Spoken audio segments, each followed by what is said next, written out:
So now in this video we have an LED there. That's the N-channel enhancement mode MOSFET. I'm going to touch the negative supply and see if I can, okay, I'm going to do that to turn it off and plug it in. I don't want it on when I am not touching it. So yeah, there you can see my finger made it glow, and I purposely have the camera set to make things look brighter. Looks a lot brighter on camera than real life, just so I can turn the lamp off. Hopefully we'll see it better there.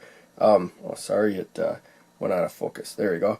But yeah, there you can see. I'm actually controlling the LED a bit. It's not on fully or off fully. Just having my finger close to the wire here. Now if I grab the wire, it may be turning on and off, 60 times a second. But there you can see it's really bright. But I pull away and it goes out like that.